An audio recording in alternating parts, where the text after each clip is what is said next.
esto tras el pedido de Pedro Castillo, el presidente de la República, de aplicar la Carta Democrática Interamericana. ¿Cuáles son los escenarios que pueden surgir luego de esta sesión del Consejo Permanente? Pues lo resolvemos con Oscar Vidarte, quien es internacionalista y ya se encuentra con nosotros. ¿Cómo está? Bienvenido al programa. Buenos días. Carla, buenos días, un placer estar contigo. Un gusto también tenerlo. A ver, la Carta Democrática Interamericana, si bien es una herramienta precisamente para fortalecer la democracia, pero según los argumentos esgrimidos por el presidente Pedro Castillo, ¿es conveniente presentarlo? ¿Es conveniente solicitar esta aplicación? A ver, el pedido del presidente Castillo, de mi perspectiva, tiene dos explicaciones. Una primera explicación está directamente vinculado con la propia, lo que yo llamo sobrevivencia del régimen. Es evidente que se da un momento clave donde se discute el tema de la denuncia de la ministra, del Ministerio Público, y este tema va a pasar al Congreso, así que evidentemente es un intento de hacer frente utilizando herramientas internacionales de una situación crítica para el gobierno. Pero por otro lado, también es cierto, si uno lee la carta que ha firmado el presidente, el canciller, enviada a la OEA, también es cierto que en el relato o la narrativa del gobierno hay una crítica muy fuerte al accionar de una gran parte de la oposición peruana en el legislativo, que desde el primer momento de su gobierno criticó pues la llegada al poder de Pedro Castillo. Este comportamiento, evidentemente manifestado a través de protestas, críticas, desconocimientos y vacancias, interpretaciones y ahora denuncias judiciales, denotan un comportamiento bastante poco democrático, ¿ok?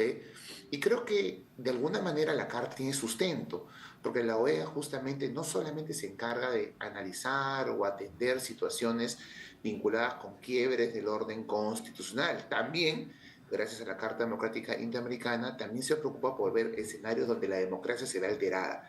Y evidentemente, en el Perú, no solamente el último año, probablemente en los últimos 6 años, la democracia se ha visto completamente alterada. Ojo, no solamente por el accionar de la oposición, yo creo también por el accionar del propio gobierno, porque el propio gobierno y el presidente y su entorno también parece estar vinculado a comportamientos algo oscuros, que tampoco pues denotan un comportamiento muy democrático. Así que yo creo que estamos en una situación muy, muy compleja. ¿Y por qué es importante? Porque yo creo que a pesar de todo lo que he dicho, que refleja una complejidad muy, muy, muy, muy, muy grande, además creo que la OEA podría servir como un actor político para sacar o lograr algún tipo de acuerdo político. Porque algo que también a mí me queda claro es que estamos caminando pues hacia un despeñadero poco o nada democrático. Y todo el debate jurídico que estamos viendo en las últimas semanas a partir de interpretaciones, amparos, denuncias, tienen pues un contenido poco democrático. El accionar de unos y de otros en términos jurídicos revelan muy poco interés por proteger nuestra ya débil democracia. Así que yo creo que es necesario algún tipo de salida política que garantice una transición, que garantice nuevas reglas de juego y no seguir inmersos en lo que estamos, que es un juego de suma cero, donde unos tratan de eliminar a los otros, ¿no? Unos quieren sacar al presidente, los otros quieren mantenerse, pues, y golpear a la oposición.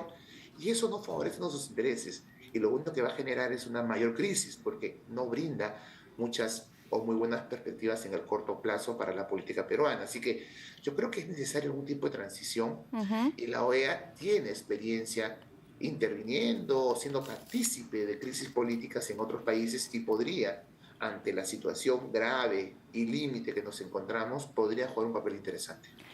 Pero ¿cuáles son los escenarios en estos momentos tras la reunión la reunión que se va a realizar el día de hoy del Consejo Permanente? ¿Podrían, digamos, revisar la nota diplomática que se envió y decir que van a hacer un seguimiento? ¿Podrían enviar un comité? ¿Cuáles son los escenarios? La verdad es que no hay muchos escenarios. Los escenarios pueden ser desde los más intrascendentes, como decir, bueno, tomamos nota y quedamos pendientes o atentos de la evolución del caso peruano. Podrían ser un poquito más activos y, por ejemplo, pedirle más información al gobierno peruano para poder decidir. O la otra opción, que se ha visto en otros casos es pues implementar una comisión, ¿no?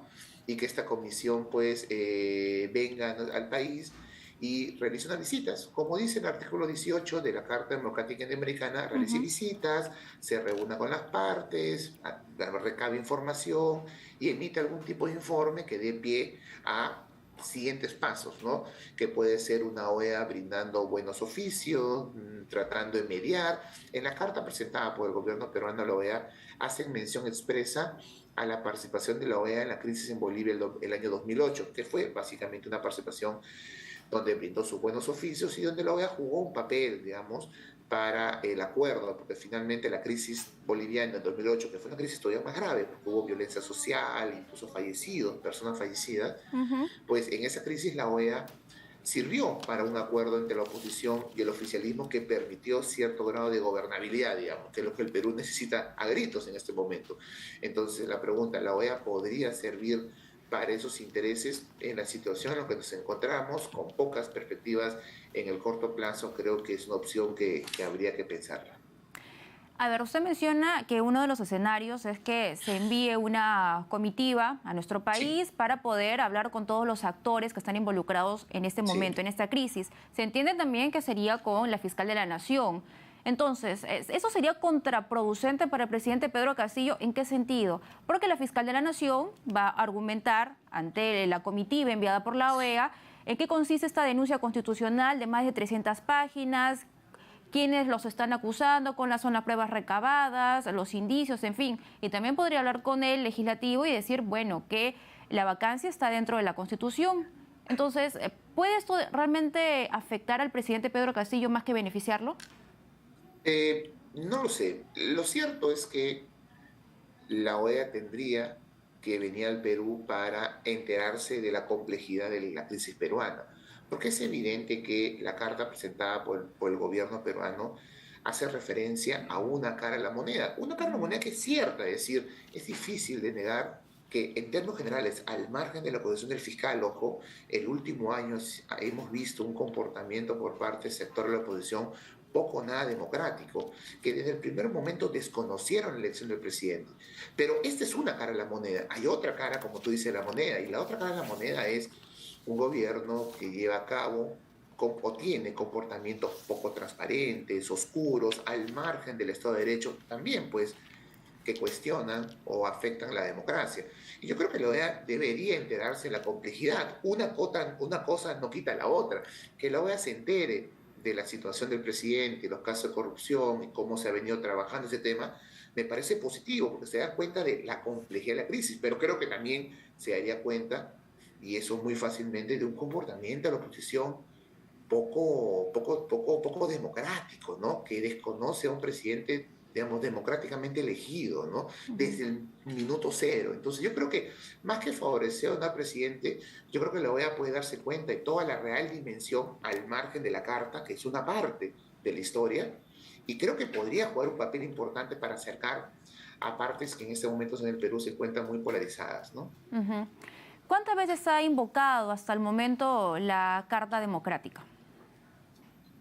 Pues, el número exacto no lo tengo, ¿no? Pero se ha invocado muchas veces y muchas veces, lamentablemente, la OEA no ha contado con los votos en situaciones incluso más trágicas, porque recordemos que la Carta Democrática Interamericana no solamente se encarga de regular o de velar por situaciones donde se vea un quiebre al orden democrático, digamos, el típico golpe de Estado, ¿no? Sino que la Carta Democrática también quiere velar aquellas situaciones donde la democracia se ve alterada, donde se altera la democracia. Un poco el ejemplo de Fujimori sirvió para esto, ¿no? Ujú. Entonces, lo que se plantea en ese momento en el Perú es una situación que se podría estar alterando la democracia. Acá todavía es difícil hablar de un golpe de Estado, podría hablarse en el futuro, pero es una situación donde se altera, desde mi punto de vista, por ambas partes en conflicto, ojo, pero creo que eso debería merecer la atención. En este caso la OEA y el gobierno llama a la hora para eso. La llama para que la OEA sirva a sus intereses de sobrevivencia frente a una denuncia fiscal, es posible. La llama para que la OEA sirva y tenga un papel importante para lograr una solución a un conflicto que necesita algún tipo de salida política y la OEA puede ayudar a eso, también es posible. Yo creo que las dos posibilidades son válidas. Claro, porque los artículos que cita el gobierno, que son los 17 y 18 de la Carta Democrática Interamericana, digamos, son tienen que ver como cuestión de fondo el tema del diálogo, poner una situación, un alto a esta crisis, que no es una medida gravosa si lo comparamos con el artículo 20, porque recordar que también en algunas oportunidades, en realidad solo una, se ha llegado a la suspensión temporal de un país, miembro de la OEA. Sí, es cierto. El Perú lo que está haciendo es utilizando una herramienta regional para llamar la atención de una situación que se está produciendo o una situación peor que se puede producir, ¿no? Pues en ese sentido, la carta es válida, porque en el Perú, no solamente en el último año, probablemente en los últimos 6 años, vivimos una situación de quiebre, de alteración a la democracia permanente, cierre del Congreso, destitución del presidente, interpretación de la vacancia creo que erradas, ahora quiere hacerse una interpretación del 117, creo que también errado, es decir, la democracia es cuando justamente se pueden, la alteración de la democracia es cuando se utilizan algunas herramientas propias de la democracia de manera arbitraria, ¿no? E inconstitucional para los intereses de algún grupo. Y yo creo que está sucediendo, ¿no? Constantemente en el Perú, de uno y otro lado. Y justamente el pedido del Estado peruano es que la OEA tenga algún tipo de presencia. Esto en ningún sentido significa, porque creo que hoy o más tarde vamos a escucharlo, pues en ningún sentido implica intervención en los asuntos internos, ¿no? Y hay que diferenciar esto, porque yo creo que eso va a salir en la narrativa de algunos sectores, ¿no? La OEA está interviniendo, y si además le sumamos que la OEA y sobre todo su secretario general ha sido muy cuestionado por algunos sectores de la oposición peruana, porque había muy serios cuestionamientos a partir de algunas declaraciones que dio Almagro en la última reunión, en la última Asamblea General de la OEA realizada en el país, pues van a hablar de intervencionismo para favorecer al gobierno. Yo creo que hay que ser muy cauto. Acá no hay intervencionismo, es el mismo gobierno que pide pues, el apoyo de la OEA para una situación bastante crítica en materia de democracia, como ha sucedido en otros países. La OEA no va a obligar al Estado peruano, va a hacer visitas, va a tratar de acercar a las partes, va a conversar y va a ejercer, pues como cualquier organismo internacional, mecanismo de presión, ¿no? Para que esto se canalice por cauces democráticos. Eso a mí me parece importante. Ahora, en la reunión que vamos a tener hoy la OEA, creo que resulta fundamental para que la OEA tenga algún grado de legitimidad o su presencia en el Perú tenga más legitimidad, sobre todo considerando los cuestionamientos que ha recibido el secretario general Almagro. Creo que es importante que en la reunión de hoy, donde van a participar los estados miembros de la OEA, haya ciertos liderazgos, ¿no? De países claves que pueden darle legitimidad a cualquier presencia de la OEA en la crisis peruana, ¿no? Me imagino en países como Estados Unidos, Canadá, que puedan darle mayor nivel de legitimidad, porque la OEA no es, Almagro no es dueño de la OEA es un foro intergubernamental donde participan una serie de países, y creo que ese tipo de liderazgos podrían darle legitimidad a una presencia de la OEA que puede, en hipotético, o que podría servir mucho para los intereses del Perú. Muy bien, esperemos, vamos a estar pendientes sin duda de esta reunión. Muchísimas gracias, muy amable ha sido con nosotros Oscar Vidarte, internacionalista. Momento de ahora enlazarnos con nuestra compañera Ximena Carrasco, se encuentra